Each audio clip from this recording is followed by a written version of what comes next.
उन्होंने अपना घर का, माँ बाप, भाई बहन, हर किसी का त्याग करके आते हैं, जब कभी जाकर के बाबा जी बनता है।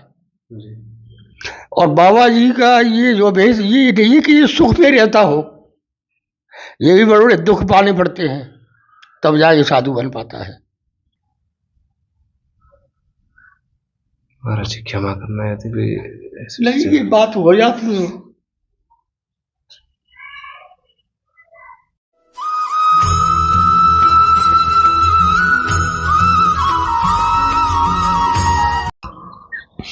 आप सभी प्रेमियों को जय श्री राधे। जैसा कि प्रेमियों, श्री जी की कृपा से, ठाकुर जी की कृपा से और संत महात्माओं के आशीर्वाद से और आप सभी के स्नेह से, लाड़ दुलार से हम नित्य साधु महात्माओं के सत्संग और उनकी दिव्य वाणी और उनका जो तपस्या का जो जीवन है ना, उसके जो बहुत बहुत पुण्य भरे क्षणों में से कुछ क्षण हम भी ले पा रहे हैं, और ये सब संभव हो पा रहा है ठाकुर जी की कृपा से।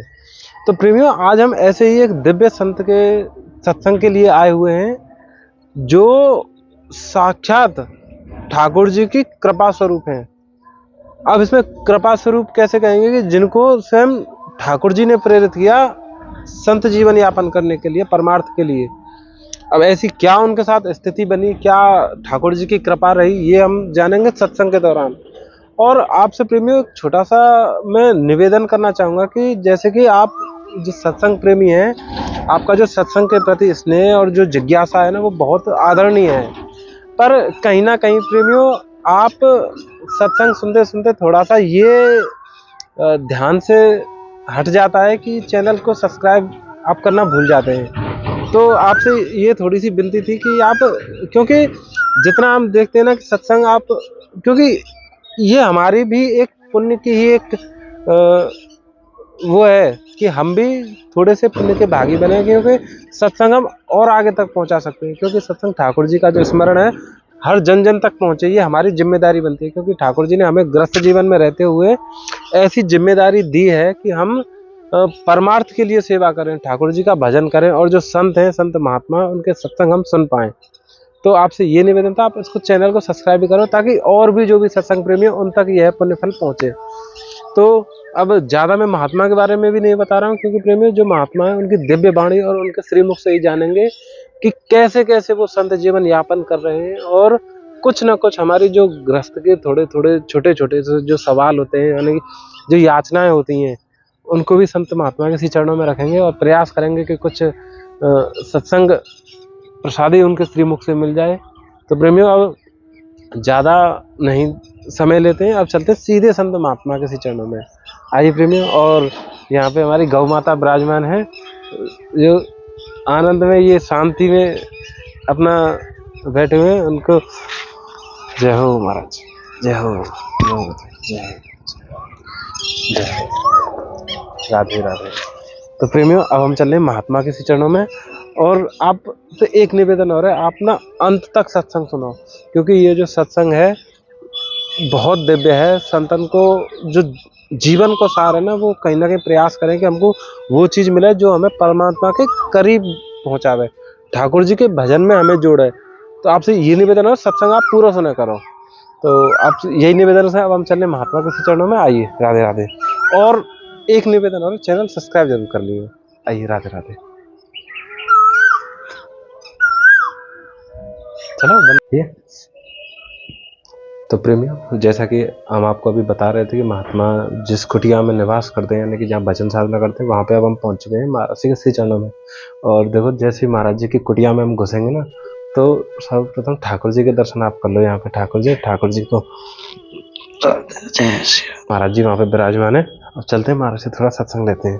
राधे श्याम महाराज जी, जय जय जय हो गुरु जी, जय हो महाराज जी, राधे राधे। महाराज जी थोड़े सत्संग के प्रेमी हैं, और महाराज जी श्री जी की कृपा है कि महात्माओं के चरणों में ज़्यादातर रहते हैं समय।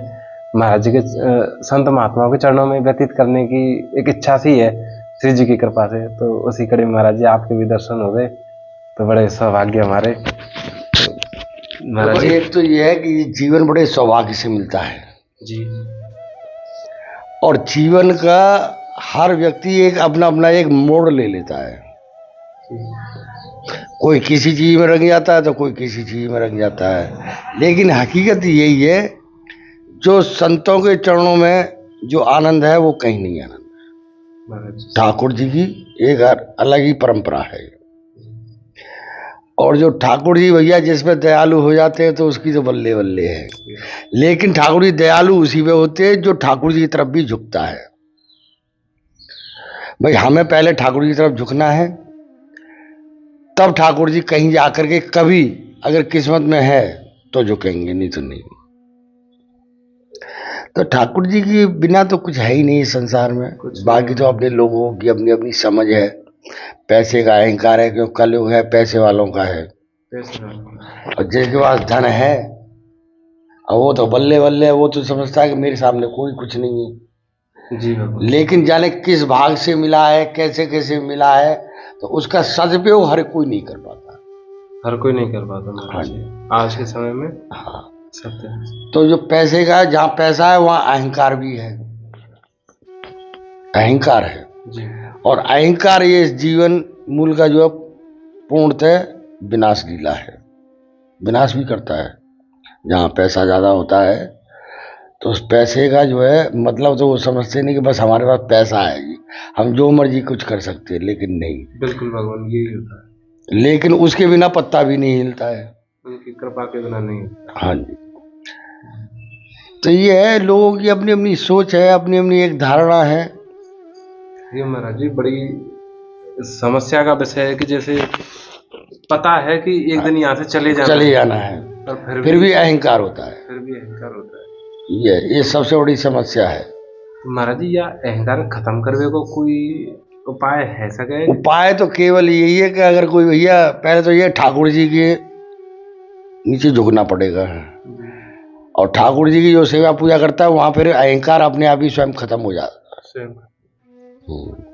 क्यों ठाकुर जी के ऊपर फिर उसकी कृपा होती है ठाकुर जी की, तो सबसे पहले वो अहंकार को ही नष्ट करते हैं। सबसे पहले अहंकार खत्म होता है। और अहंकार खत्म हो गया जिसका, तो समझ लो बेड़ा पार हो गया।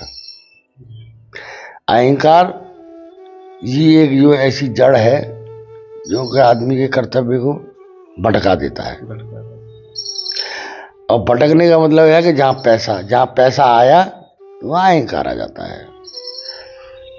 महाराज जी, कोई ऐसा उपाय ना है कि जैसे कि देखो आज के समय में बड़ी जरूरत की चीज है पैसा, ये भी हम या पैसे के बिना कुछ भी नहीं हो नहीं सके। ये एक जरूरत है, या जाके बिना कोई चीज संभव ना है। पर ऐसा कैसा है सके कि हम उसका सदुपयोग करना। सदुपयोग कैसे करना? सदुपयोग ऐसा है कि जैसे मान लो साधु संत मिलते हैं तो उनको पैसा मत दो, लेकर जैसे भोजन पानी उनका व्यवस्था करना जी। भाई वस्त्र नहीं है तो भाई वस्त्र पहना देना, ये सबसे ज्यादा मूल कारण है। और पैसा अगर ज्यादातर पैसा दोगे तो वहां पे भी अहंकार होता है।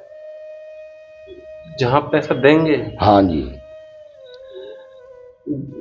मतलब जहां देंगे, मानो जैसे कि किसी महात्मा को यदि पैसा, किसी महात्मा को पैसा देना, तो वो पैसा देना भी अहंकार है कि हम ये पैसा दिया हमने, तो उसके मन में एक धारणा चलती है कि जब पैसा दिया हमने। हाँ, पैसा देने से भी अहंकार हो जाता है कि हमने पैसा दिया, सेवा मतलब दान कर दिया। वैसे यह है कि भूखे को रोटी और प्यासे को पानी देना चाहिए। सत्य से महाराज। जैसे महाराज जी, अब देखो ये संसार है, संसार का प्रभाव ज्यादा है। हम धन अर्जित करें, पर जैसे कि यदि हमारी इच्छा है कि हम जो धन अर्जित कर रहे हैं में तो कुछ ऐसा काम करेंगे जाते कि हमारे मन को शांति मिले। तो जैसे कि मान लो साधु संत कहीं मिल रहे हैं तो उनके मतलब जो उनके पास क्या कमी है, पहले वार्तालाप कीजिए और पूरी तीज लो कि इनको वास्तव में किस चीज की जरूरत है। उस चीज की अगर पूर्ति होती है तो दोनों ही खुश रहेंगे। भाई कहीं जैसे आटा नहीं है, कहीं या दाल नहीं है, कोई सब्जी नहीं है, तो उनका वो संपूर्ण हो। कोई कपड़ा लत्ता नहीं है तो उनको कपड़ा लत्ता दिया जाए। और पैसा भी नहीं तो पैसा भी दिया जाता है, ये नहीं कि पैसा नहीं दिया जाता, पैसा भी दिया जाता है, तो आवश्यकता के लेकिन आवश्यकता के अनुसार जो कार्य करते हैं वो हमेशा फलदायक होता है। महाराज जी, एक तो सर्वप्रथम थोड़ा हमें ना अपने स्वास्थ्य के बारे में और अवगत करा दो कि आपका स्वास्थ्य कैसा है वर्तमान में, क्योंकि स्वास्थ्य के बिना यदि हम मेरा स्वास्थ्य ये है कि मैं इस पैर से परेशान हूँ जी भगवान, इसमें हाँ। क्या समस्या होगी? ये क्या चलने में दर्द करता है, यहाँ तक, यहाँ से नीचे नीचे परेशानी आती है। ये महाराज जी यहाँ पे सूजन सी भी हाँ, ये सूजन रहती है। तो भैया कहीं जयपुर जाने का मेरा विचार बन रहा है जी। जयपुर अच्छा इलाज होता है सरकारी हॉस्पिटल में जी जी। और यहाँ तो बड़े सब डॉक्टर पैसे लेने वाले तो सब हैं, पैसे लेने वाले। और साधु महात्मा को देख करके तो डॉक्टर भी छुप के बैठ जाता है।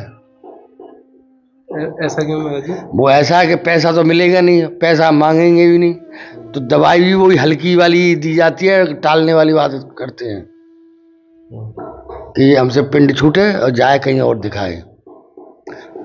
भाई बीमार है, हालत खराब है तो उसको देखना भी चाहिए, लेकिन हर आदमी डरता है आज के समय।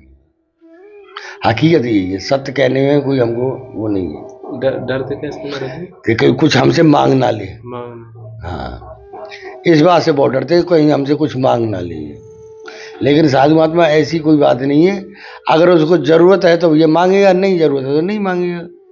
ये तो महाराज जी देखो कितनी साधारण सी चीज है, क्योंकि जो महात्मा है वो तो उनका भी घर होता है भाई, उन्होंने अपना घर का, माँ बाप, भाई बहन, हर किसी का त्याग करके आते हैं, जब कभी जा करके बाबा जी बनता है। और बाबा जी का ये जो भेष, ये नहीं कि ये सुख में रहता हो, ये भी बड़े बड़े दुख पाने पड़ते हैं तब जाके साधु बन पाता है।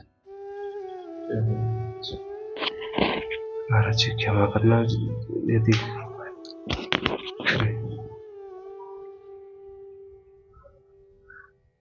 महाराज जी क्षमा करना यदि भी नहीं, ये बात हो जाती है।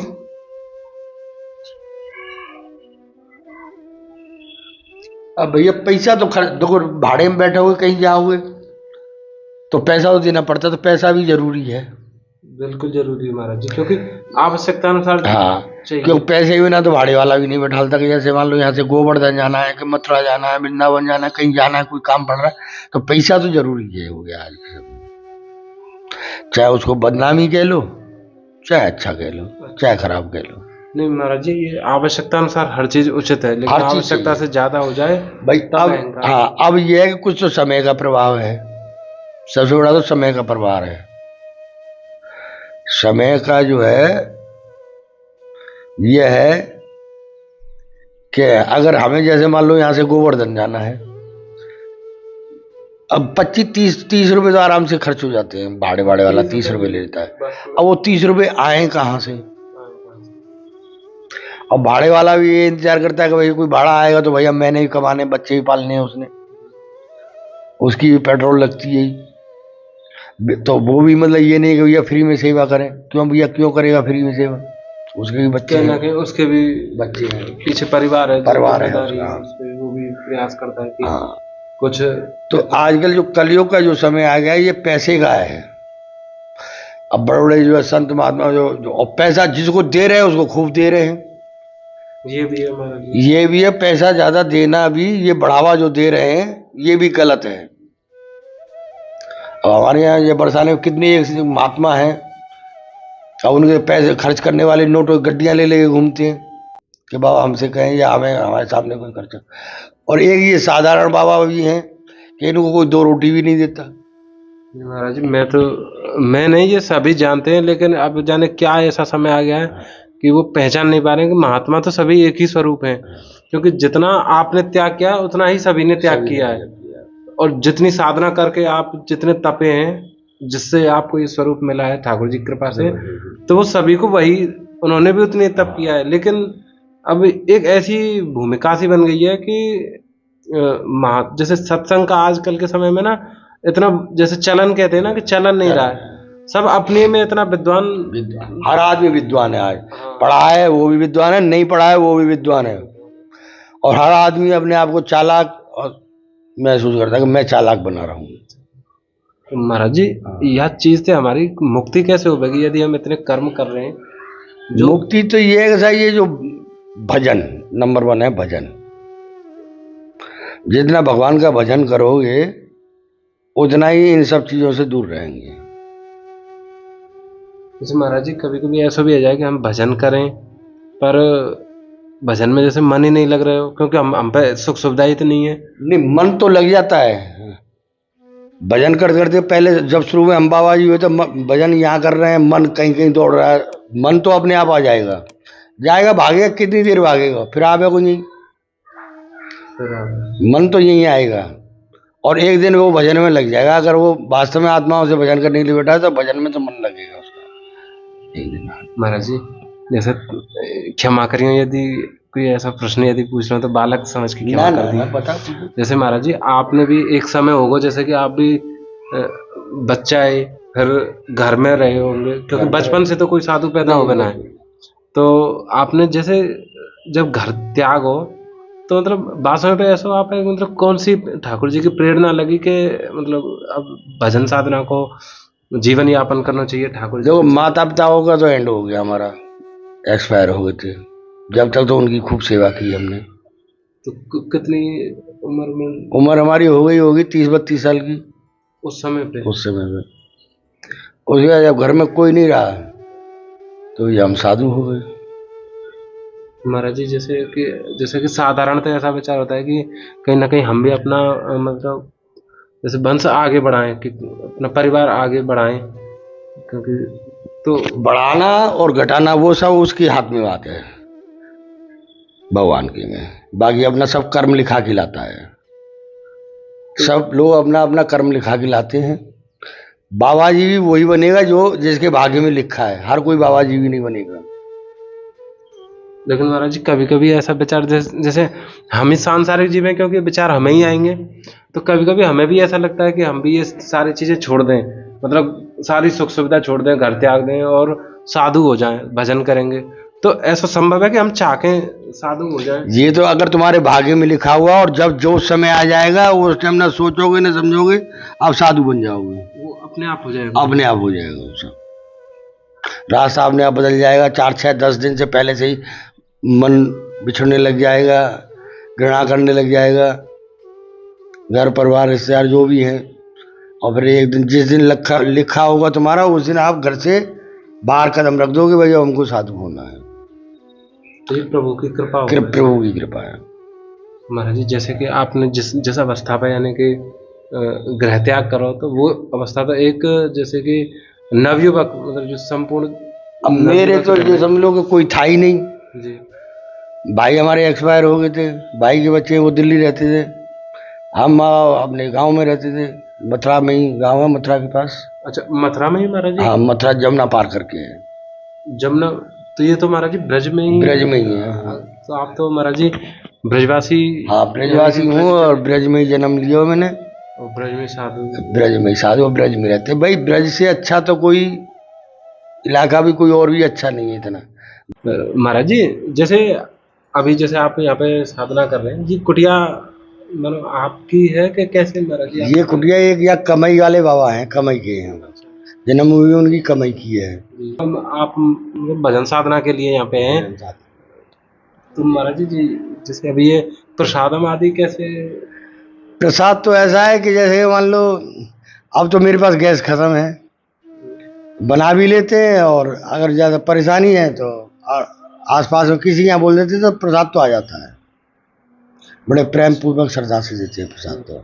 लेकिन जैसे यदि प्रसादम यदि आपको तैयार करना हो तो आप कर लेते हैं अभी? हाँ, तैयार कर लेते हैं, मगर सब सुविधा हो तो तैयार भी हो जाता है। सुविधा हो तो। हाँ। तो महाराज जी जैसे कुछ हम तो कुछ है नहीं, पर श्री जी की तरफ से, श्री जी की कृपा से एक छोटी सी राशन सेवा थी, यदि आप स्वीकार कर लें। यदि आप अब जैसे कि आप बता रहे हैं कि स्थिति अब देखो, अब स्थिति तो हाँ, अब तो जैसे कि मान लो गैस ही नहीं तो राशन लेके क्या करूँगा क्या। अब तो मैं चाय भी नहीं बना सकता मैं गैस पे। तो भाई पैसे के तो अभाव होता है, और इसीलिए इसका नाम कलयुग है। इसीलिए हाँ, कलयुग में अच्छे के पसीने छूट जाते हैं। और अब ये सब ये भागी को भी कह सकते हैं, पैसा भी कह सकते हैं। तो प्रेमियों, अब मैं आपके बताने लायक यानी कि कहने लायक कुछ है नहीं, क्योंकि ऐसी भी स्थिति है जो हमारे महात्मा इन चीज़ों से भी लड़ रहे हैं कि जहाँ पे गैस की सुविधा नहीं है, जिस वजह से महात्मा अपने जैसे कभी इच्छा हुई है, क्योंकि कुछ ऐसी चीज़ें होती हैं दिनचर्या में जैसे कि चाय हो गई, यानी कि पानी गर्म करना भी हो तो उसके लिए महाराज जी के पास यानी कि एक गैस सिलेंडर की सुविधा भी नहीं है, मतलब है नहीं है, उसमें गैस नहीं है। सिलेंडर तो है हमारा, तो है, उसमें गैस नहीं है। तो मतलब अगर अब गैस होती तो मैं राशन भी लेता। अब गैस नहीं है तो अब मैं राशन कैसे लूँ? अब पता नहीं है अब कितने दिन में गैस की व्यवस्था होगी, रहें भी ना भी रहें, तो परेशानियां हैं भाई। साधु जीवन में परेशानी तो बहुत आती है। दिखाई देता है दूसरों को कि साधु बहुत अच्छे हैं, बढ़िया रहते हैं या ये करते हैं, यही है हमारा। हाँ, लेकिन साधु के पास में रहोगे देखोगे तो साधु से बड़ा परेशानी भी कोई नहीं है। महाराज जी हाँ, देखो, हमारा सामर्थ्य तो कुछ है नहीं है, नहीं वो बात कर पर सकते हैं। हम प्रयास कर सकते हैं कि प्रयास जो सेवा बन पड़ेगी महाराज जी, यदि सिलेंडर में जितना भी हम कर पाए, जो भी श्री जी के द्वारा हमारा सामर्थ्य हो, तो महाराज जी व्यवस्था तो खैर अच्छी बात है, भगवान भला करता है, इसमें कोई बात नहीं है। तो महाराज जी अभी के लिए आप हमारी राशन सेवा स्वीकार कर लें, जो कि श्री जी की ओर से है, श्री जी की कृपा से है केवल। और सिलेंडर का महाराज जी हम जितना सामर्थ्य होगा, जो भी प्रयास करेंगे कि यदि कुछ कर पाए सेवा, बाकी आगे जो किशोरी जी आदेश है वो करेंगे महाराज जी। ये तो आप वर्तमान के लिए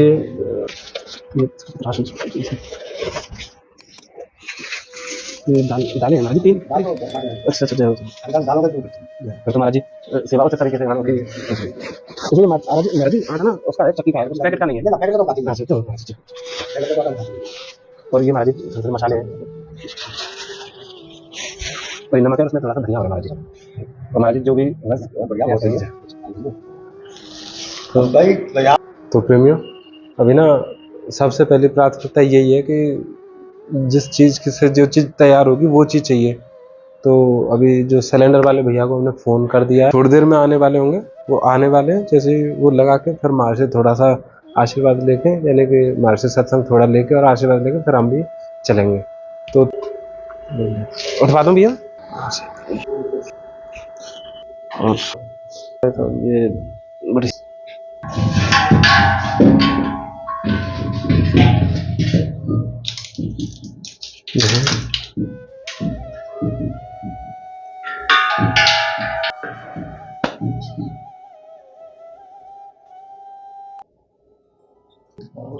ना बस लो भैया। कितने रुपए हो गए भैया? 1112 रुपए। 1112, ठीक ठीक। धन्यवाद तो आप लोगों का है जो आपने महात्मा जी के लिए, साधु संतों के लिए अपनी तरफ से 1100 किया है। 1112 रुपए। ये भैया मुँह पर खुले तो है ना, आप दे दो। और ये हमारी तरफ से ना भैया, ये श्री जी की कृपा है, श्री जी की तरफ से ये मानो। चलो ठीक, हम तो केवल निमित्त हैं, ये मान। बहुत बहुत धन्यवाद भैया। ऐसे आशीर्वाद रखियो, जब भी मतलब कोई जैसे हम बालक हैं, यदि भूल सके हमें ही भूले, पर आप हमें याद रखिए। कोई भी ये जो राधा रानी है ना, ये ऐसी बैठी हुई है कि हर इंसान को याद दिला देती है कि कहाँ किस वक्त कहाँ क्या कहना है क्या ना कहना है। राधा रानी अब मान लो सबसे बड़ी है ये, जिन्हें सब में बड़ी फर्स्ट नंबर है राधा रानी। उन्हीं की कृपा से आपके हमें दर्शन हो गए और सौभाग्य प्राप्त भाई, बिना उसकी इच्छा के तो कुछ हो नहीं सकता। महाराज जी क्योंकि महाराज जी भावुक हो गए महाराज जी, क्योंकि संत हृदय नवनीत समाज ये सभी जाने। तो भाई बिना उसकी इच्छा के कुछ नहीं होता है। अब उसी की इच्छा थी, वानी वही महात्मा बैठा हुआ है वहाँ पे, या यहाँ से जाने वाला है, और उसी ने कृपा और आप लोगों को भेज दिया आपने। हाँ महाराज जी, हमें ये सब उन्हीं की कृपा है। कृपा उन्हीं की है, कृपा उन्हीं की कृपा है, तो हम भेज दिया, तो हमें इस सेवा का अवसर दिया उन्होंने जी। एक दो प्रश्न होते हैं हमारे, जैसे कि ग्रस्त से संबंधित, क्योंकि ग्रस्त में रहते हुए समस्या होती है थोड़ी बहुत, तो उनके लिए सत्संग एक सर्वसाधारण तरीका है कि संतों से हम उसका निवारण सुन लें। महाराज जी एक प्रश्न ये था, जो सत्संग प्रेमी हैं उनका, तो वही उन्होंने कहा था कि उन्होंने गुरु तो बनाए हैं, लेकिन उनसे उनको गुरु दीक्षा बोलते हैं उसे। हाँ, मंत्र नहीं दिया, उसमें गुरु मंत्र नहीं मिला। अब उन्होंने कहा कि आप जो उचित लगे वो नाम स्मरण करें, जैसे भी आपको जो भी मंत्र लगे उसे। तो क्या ऐसे संभव है ठाकुर जी का भजन करना, या फिर कोई दिशा निर्देश होने चाहिए? उसमें क्या होता है कि जैसे कि मान लो शिष्य जो बनते हैं वो तो गुरु की परीक्षा लेते हैं। शिष्य जो बनते हैं, जो शिष्य बनते हैं, गुरु हमारा कैसे आए, कैसे आचरण है, कैसा व्यवहार है, कैसे, तो वो तो ये देखना चाहते हैं और मन के अंदर छुपा के रखते हैं। तो लेकिन गुरु तो गुरु है और चेला तो चेला ही रहेगा सर। तो गुरु भी चालू होते हैं, वो भी देखते हैं कि ये मैं इसको 1 साल भर तक ट्राई करूंगा कि ये जो मेरे बताए हुए रास्ते में मार्ग में चल रहा है कि नहीं चल रहा है। जब मैं गुरु दीक्षा दूंगा, मंत्र दूंगा, गुरु मंत्र, तो कुछ तो यहाँ बातें अटक जाती हैं। हाँ जी, कि दोनों एक दूसरे की परीक्षा लेने में माहिर होते हैं। कि चेला तो अपने आप को चालाक है और गुरु अपने आप को, बाकी चालाकी देख के गुरु चालू। लेकिन यह है कि वैसे जब गुरु बनाने हैं तो अपना सर्वोपरि सब कुछ त्याग तूग करके और धर्म में उसमें जो है आ जाना चाहिए। और भैया हमारी कोई बात नहीं है और हम आपका शिष्य बनना चाहते हैं, शिष्य बन रहे हैं आप हम। तो गुरु भी गुरु मंत्र सीधे भी दे देते हैं और जरा वो भी कर। गुरु जी, जैसे कि इसमें एक प्रश्न और है, जैसे कि क्या हम गुरु बदल सकते हैं कि एक ही जीवन में? ऐसा गुरु नहीं बदल सकते। क्या आप माता और पिता को बदल सकते हैं? जब माता पिता को नहीं बदल सकते तो गुरु को नहीं बदल सकते। तो उन्हीं में अटल विश्वास हमें। हाँ, जैसे कि ये 3 चीजें होती हैं। दंडवत जो प्रणाम किया जाता है 3 के लिए किया जाता है, साष्टांग दंडवत जो कहते हैं। हाँ, सबसे पहले माता पिता को, फिर गुरु को और फिर अपने इष्ट को। हाँ, जो भी इष्ट है, राम जी या कृष्ण जी या शंकर जी। गुरु जी, जैसे एक प्रश्न ये और है, क्या गुरु बनाना जरूरी है इस जीवित जीवन में? क्या उन्हीं को, जैसे कि जो मानो कि हम अपने स्वयं सीधे ठाकुर जी को गुरु नहीं मान सकते अपना? नहीं, ठाकुर जी तो इष्ट होता है। इष्ट माने भगवान, इष्ट भगवान। गुरु तो आपको गुरु धारण करना चाहिए, गुरु बनाना चाहिए, ये तो हर आदमी का कर्तव्य होना चाहिए। महाराज जी, आपकी बहुत कृपा रही, आपने बहुत आशीर्वाद ऐसे ही बना कर रखे कि हम संतन के चरणन में ऐसे पड़े रहें और सत्संग सुनते रहें और ठाकुर जी की ऐसी कृपा को आनंद लेते रहें।